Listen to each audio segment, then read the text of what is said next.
Hey guys, welcome to another project. Today we're going to be building a 10-frame Langstroth beehive. And to tell you the truth, I have no idea anything about beehives, bee boxes, bee making, split hives, whatever. This is a completely new experience for us. So we're just kind of learning as we go, building as we go, and kind of figuring it out. Here's a bee box that my wife Jean has been painting and her uncle Alan made. It's a 10 frame. It's got 3 boxes. It's got a feeder, a little roof that's going to go on the bottom of it. It's not done yet, but that's going to be the look of it. And today we're going to build the base for it. That's our project for today, is building the base that we can put outside on probably some concrete pads, so it's going to look good. So here's the picture of what it's going to look like. I kind of like this design. It's got a little flair, it's got a little design, but it's kind of simple too.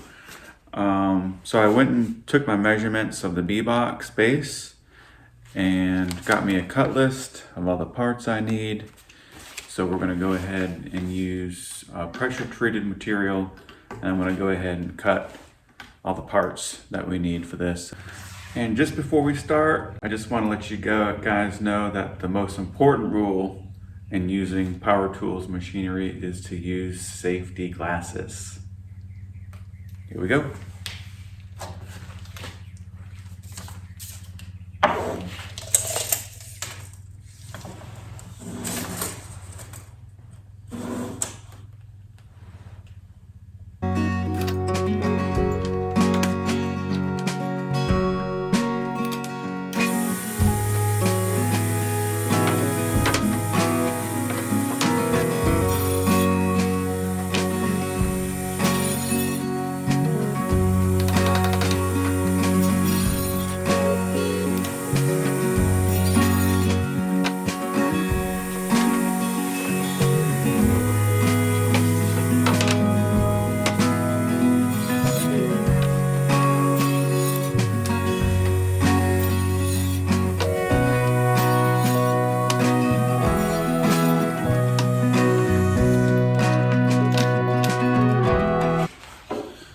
So I've got my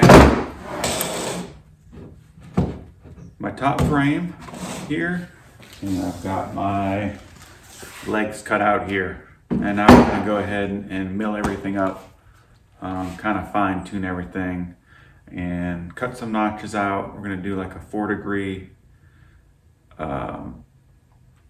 angle on the legs.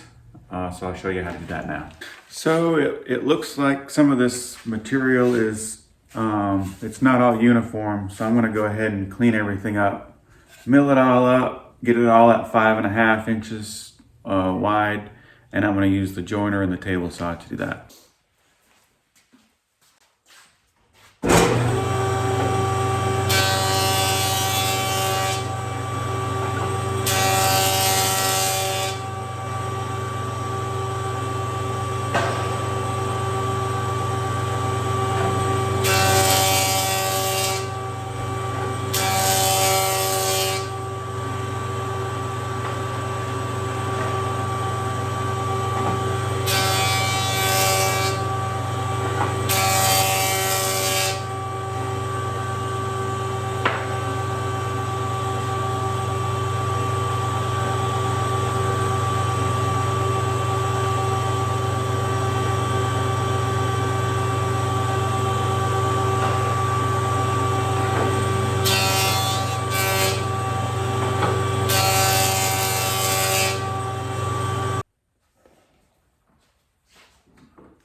Yeah, so now all these pieces are nice and square, everything's uniform in size, and now we have something to work with.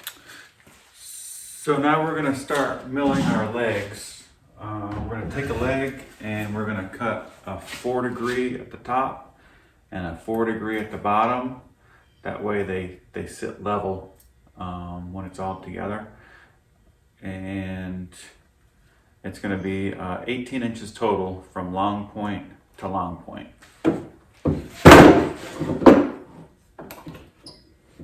4°.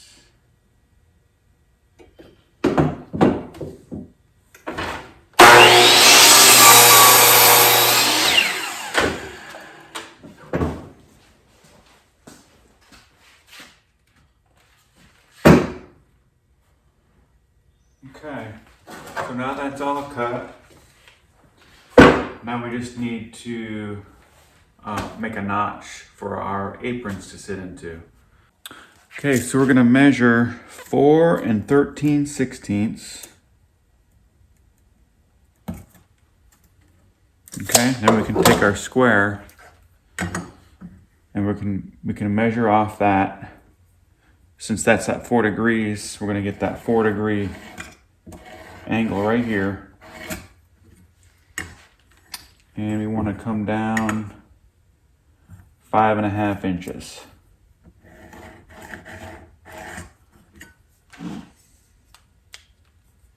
So measure down 5.5, since that's what we milled everything up at. And then we can draw a straight line here coming across. Okay, so that's going to be our notch.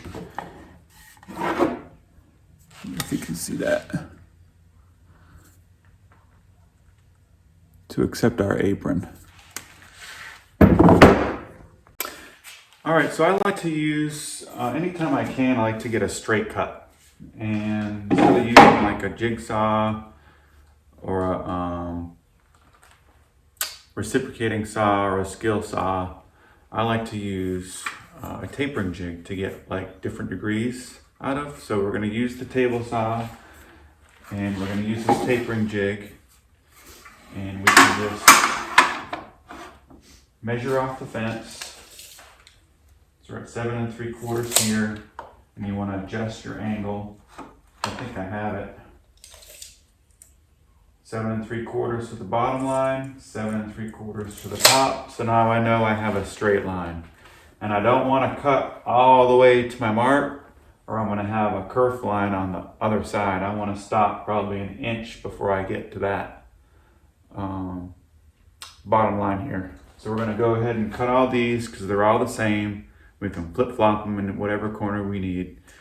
So we're going to go ahead and taper all our parts now.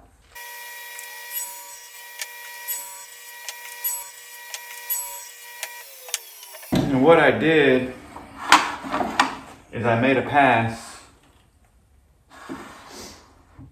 and then when I got to the point I needed to, I just made a little reference line on the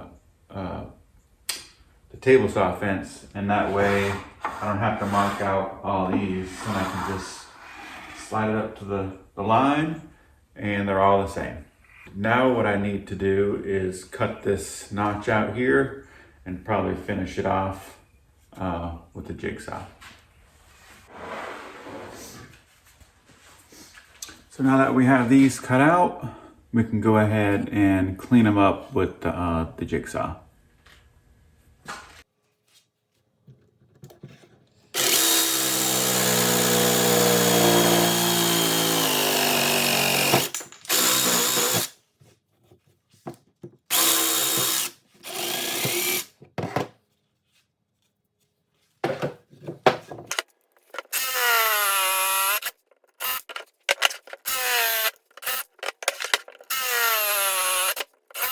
Okay, so now that we have all our parts cut, we have our front and back, we have our sides, and we have our legs. Now we can put everything together. And what I like to do is, since everything is 1.5 inches, I like to draw these little reference marks here, just so I know I'm in the middle of my bore that I'm screwing into, and it's not gonna come out the side, it's not gonna split it. you won't have any problems. So 1/2 inch and a half is 3/4, and I'll just score a line across both sides. We're going to use 2.5 inch construction screws. Be good for exterior. And I think I'm going to put a little bit of liquid nails in the joint, just so it doesn't move too bad.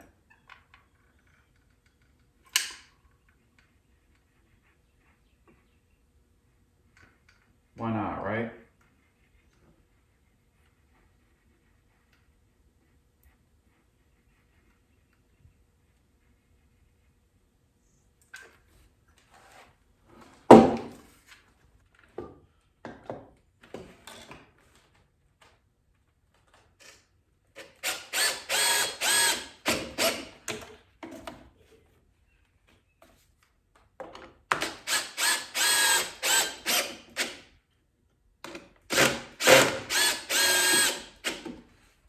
And fun fact, I learned the other day that these beehives can actually get to like 300 to 400 pounds when they're full. When you have everything together, all the bees in there, all your frames are full, this thing can get 300 to 400 pounds, which is amazing to me. That's a lot of honey. Okay, so now we're going to use these 2.5 inch lag bolts. They are galvanized, and I'm going to use a washer to go with it to help it not sink into the wood. But first I'm going to drill some pilot holes with a 1/4 inch drill bit. I'm going to mark me my depth. I'll probably go like 2 inches deep, and that way I'm not coming through the other side. Probably do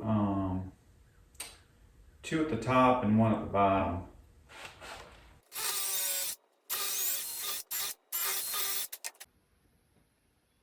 So here's the base done. It's cute. It's pretty cool. It's got a little dimension to it, a little flare in the legs. I like it, and it looks pretty sturdy.